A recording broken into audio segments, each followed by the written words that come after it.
Ça enregistre, c'est bon. Bonjour, bonsoir à tous, à toutes. Je m'appelle David, plus connu sur Internet sous le pseudo de David. Euh, donc voilà, vous avez sûrement vu le titre de la vidéo. Donc là, nous allons essayer de parler de débancarisation et de Bitcoin. Euh, la débancarisation, c'est pas le fait de ne plus avoir d'argent, c'est de ne plus avoir son argent dans les banques. Alors, comment on peut faire ça? On fait ça en remplaçant l'euro par une autre monnaie qu'on appelle le Bitcoin et en remplaçant le système bancaire par un autre système totalement informatisé et autonome qu'on appelle la blockchain.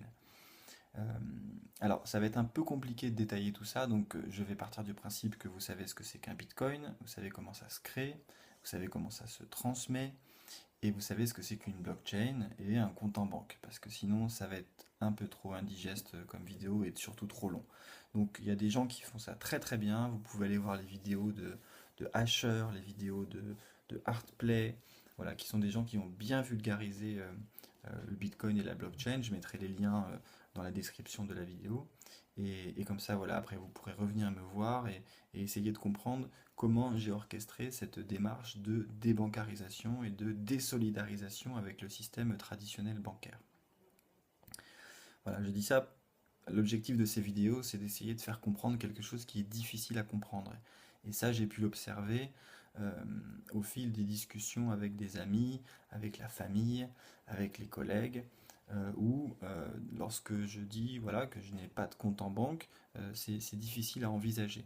Euh, donc le but de cette vidéo, en plusieurs parties, ça va être d'expliquer ma démarche, d'où ça vient, où ça va et comment ça s'opère. Voilà. Donc la première partie, hashtag 1 de la débancarisation expliquée par David, c'est pourquoi se débancariser. Voilà. Je pense que c'est essentiel de commencer par un questionnement. euh, Pourquoi c'est si utile, vital et profitable de se séparer d'un compte bancaire. Donc, déjà dans un premier temps, il faut partir du principe que ce n'est pas délirant d'imaginer que la banque telle qu'elle existe aujourd'hui disparaisse. Pourquoi? Parce qu'il y a déjà plein d'acteurs dans l'économie qui existaient, qui paraissaient immuables et qui ont fini par disparaître. Alors, moi je dis souvent que le système va très vite, mais qu'en même temps, il est d'une lenteur dans sa rapidité qui est assez perturbante et qui... C'est un peu comme les gens que l'on voit tous les jours, on ne les voit pas vieillir. Nos enfants, on ne les voit pas grandir, puisqu'on les voit tous les jours. Et pourtant, Dieu sait qu'ils grandissent vite, et Dieu sait que nous vieillissons tous.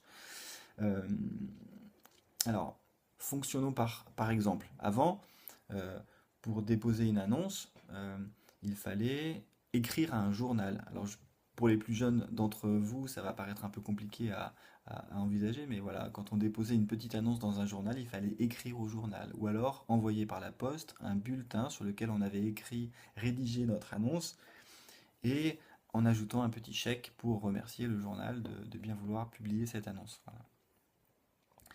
Euh, Ça aujourd'hui, bien sûr, ça a complètement disparu, mais pourtant, je vous promets qu'à l'époque, c'était la seule manière que les gens envisageaient pour déposer une petite annonce. Deuxième exemple, acheter un billet de train. Euh, Aujourd'hui, on achète un billet de train avec son téléphone en 7 secondes 80, alors que avant, et je ne vous raconte pas de bêtises, avant les gens se déplaçaient, prenaient la voiture, allaient juste jusqu'à la gare euh, pendant les horaires d'ouverture et achetaient euh, auprès d'un guichetier un billet de train, voilà, sans pouvoir comparer directement avec la pression de la queue derrière qui vous dit dépêchez-vous parce que c'est à moi. Donc voilà, ça aussi c'est quelque chose à l'époque, on aurait dit aux gens non non mais vous achèterez vos billets de train par internet, les gens seraient là, non, n'importe quoi, ça a toujours été, et je vois pas pourquoi ça changerait. Et pourtant ça a changé. Euh, un peu plus proche de nous, la manière de communiquer. Lorsqu'on veut communiquer, lorsqu'on voulait communiquer avec quelqu'un qui était loin de nous, on l'appelait au téléphone. Et on exprimait par la parole le contenu de ce qu'on voulait transmettre comme information. Voilà. J'aimerais te dire que je pense à toi, j'aimerais te dire qu'on a rendez-vous à 11 heures demain à la gare.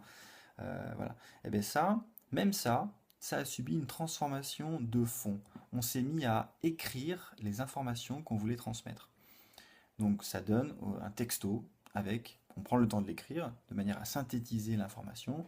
On se passe du bonjour, du merci, du au revoir et on donne l'information directement. Voilà. Ça aussi, ça paraissait délirant, mais pourtant ça s'est imposé dans notre manière de fonctionner, de communiquer. Donc ce système évolue très vite, mais dans la lenteur, et on ne se rend pas compte des changements qui s'opèrent. Et un des changements qui est en train de s'opérer, c'est euh, la disparition du tiers de confiance que représente la banque aujourd'hui. Lorsque j'envoie de l'argent à quelqu'un, il existe un système aujourd'hui qui me permet de ne pas avoir à rendre de compte à quelqu'un, au système bancaire, qui va vérifier que l'argent que j'utilise est bien le mien, et qui va vérifier et permettre à la personne qui reçoit l'argent de pouvoir lui s'en servir, puisque ce système aura dit oui, cet argent a bien été transféré et il appartient désormais à la personne suivante. Ce registre bancaire que tiennent les banques, il a été aujourd'hui complètement informatisé et rendu totalement autonome avec la blockchain. Donc, je pense qu'il n'est pas délirant d'imaginer que toutes les transactions bancaires vont être automatisées par une blockchain dans une monnaie qui sera complètement numérique d'ailleurs et digitale. Et c'est le cas d'ailleurs, les euros qu'on manipule aujourd'hui sont de l'argent complètement virtuel, ça va d'un endroit à un autre et on ne les voit plus physiquement. Donc ce qu'il manquait, c'était cette façon sans opérateur de confiance euh, de, comme nouvelle manière de fonctionner. Alors, pourquoi est-ce que ce changement dans le monde bancaire va s'opérer? Pourquoi est-ce que les banquiers vont disparaître? Il faut bien essayer de comprendre et analyser les éléments qui rendent ça objectivement logique et non pas de s'en rendre compte plus tard par l'observation. Voilà. Donc je pense que ça fait référence à deux choses qui sont immuables, qui ont toujours existé chez l'être humain. C'est euh, la volonté de payer moins, voire de ne pas payer, et également de se passer d'un tiers de confiance, ne pas avoir à rendre de compte. C'est vraiment les deux choses qui, à mon avis, seront les moteurs de la disparition des banques. Alors, moins payer, c'est flagrant, ça a été illustré par l'e-commerce. Avant, donc, on allait chez un commerçant et on achetait quelque chose et on l'amenait chez soi et on le consommait. Et le plaisir était dans la consommation, évidemment. Et bien, ce plaisir dans la consommation, il n'a pas résisté à l'envie de payer moins. Si, dès lors où on nous a proposé d'aller sur un site internet, de ne voir que les photos lointaines de quelque chose sans pouvoir vraiment l'avoir dans les mains et, et de le posséder que dans 7 jours, donc ça paraît fou, mais pourtant, le moteur de ça, c'était oui, mais vous paierez moins. Eh bien, le fait de proposer à l'humain de payer moins, ça a été un changement radical dans la société. Et donc l'e-commerce s'est imposé au commerce. Et aujourd'hui, les deux courbes sont en train de se croiser. Et l'e-commerce est en train de prendre un pas incroyable. Voilà, encore un changement qui a été opéré uniquement un moteur humain qui est l'envie de payer moins. Deuxième chose, c'est ne pas avoir à rendre de compte. Alors ça, je pense que j'ai même pas besoin de l'expliquer. C'est cette espèce d'instinct de liberté, de faire les choses qu'on a envie. Euh, les gens qui font une piscine, ils veulent pas qu'il y ait de mur parce qu'ils veulent pouvoir se baigner nus. Euh, les gens veulent disposer de, de leur liberté pour tout, absolument tout. Et c'est un des moteurs fondamentaux des changements de la société. Et, et il se trouve que techniquement, aujourd'hui, on peut transférer de l'argent sans avoir à rendre de compte, voilà, de pair à pair, et c'est le principe de la blockchain. Et à mon sens, euh, c'est un des moteurs du changement. Et ça, on peut l'anticiper plutôt que de le subir. Voilà. Je dis ça parce que ma débancarisation, elle n'est pas juste pour être à la mode ou me différencier des autres. Elle a quand même un avantage assez conséquent, c'est qu'elle me permet de me rapporter de l'argent. Euh, il faut savoir que l'argent qui est stocké en Bitcoin sur la blockchain, subit la même augmentation de valeur que le Bitcoin. Le Bitcoin qui valait en janvier 1000 euros, 1000 dollars, vaut aujourd'hui 6000 dollars. Chaque euro qui est placé sur mon compte en banque suit la même progression et est valorisé d'autant. Donc ça augmente mon pouvoir d'achat, puisque l'inflation est de 1 ou 2% par an, alors que des placements qui rapportent jusqu'à 700% par an, ça n'existe pas dans le système bancaire. Moi, je suis allé voir ma banquière pour rigoler, et je lui dis, voilà, j'aimerais placer de l'argent pour mes enfants. Est-ce que vous avez des placements qui font dans les 300-400%? Et donc elle a grincé des dents, et j'ai parlé du Bitcoin, et elle a encore regrincé des dents, parce qu'elle sait très bien la menace que ça représente, et qu'aujourd'hui, c'est un des arguments pour lesquels beaucoup de gens euh, quittent l'euro pour posséder du Bitcoin. Voilà. Ce qui n'empêche pas d'ailleurs de repasser à l'euro pour la vie de tous les jours, en attendant que les bitcoins s'imposent, hein. D'ailleurs, ça, je vous expliquerai ça dans des prochaines vidéos, avec les cartes de paiement en bitcoin, avec débit instantané en euros. Enfin, voilà, tout ça est parfaitement possible. Donc voilà, le but, c'est quand même de gagner de l'argent. Voilà, de profiter de l'essor du bitcoin pour augmenter sa- la valeur de mes actifs.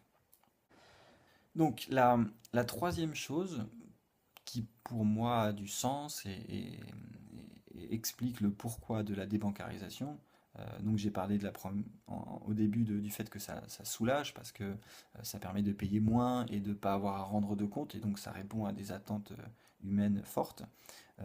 Deuxièmement, que ça rapporte de l'argent, que c'est pas anodin, que on en sort vraiment grandi financièrement. Troisième chose, ça permet vraiment d'enclencher le système et de se sentir acteur. Parce que ça, c'est un système qui fonctionnera si on est beaucoup à l'enclencher. Alors, on est peu aujourd'hui à l'avoir enclenché, mais par contre, on peut en voir les bénéfices.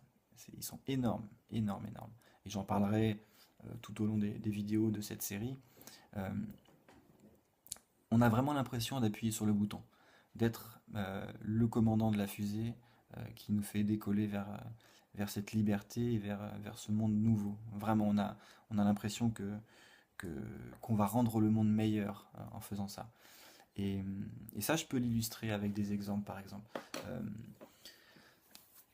Aujourd'hui, par exemple, si on voulait résoudre la faim dans le monde, ou un- aider une population qui est dans la difficulté face à un cataclysme, je pense à Haïti, je pense à ce qui s'est passé au Japon.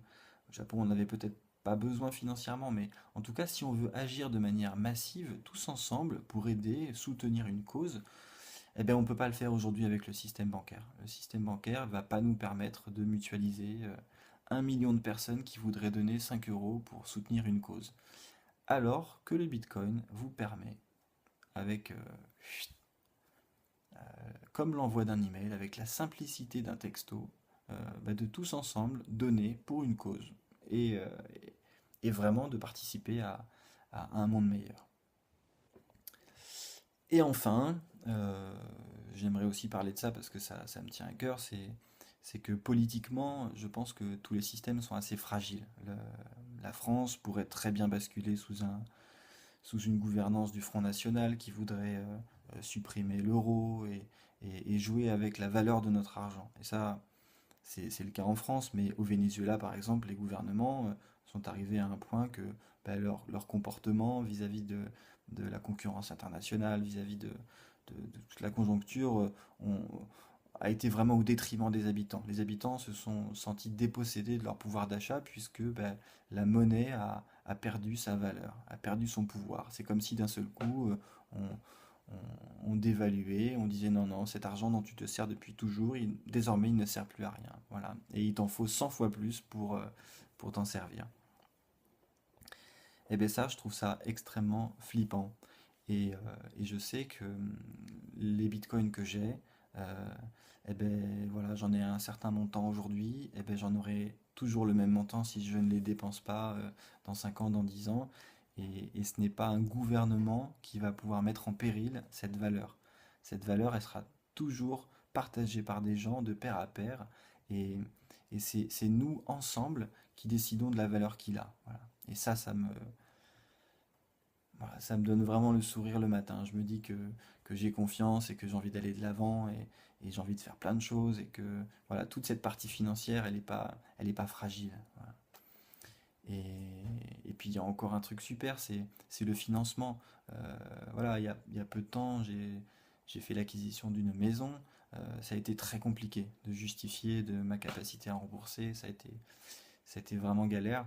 Et, et depuis que je suis dans l'univers du Bitcoin, je me rends compte que le, la capacité de financement va être totalement simplifiée et partagée.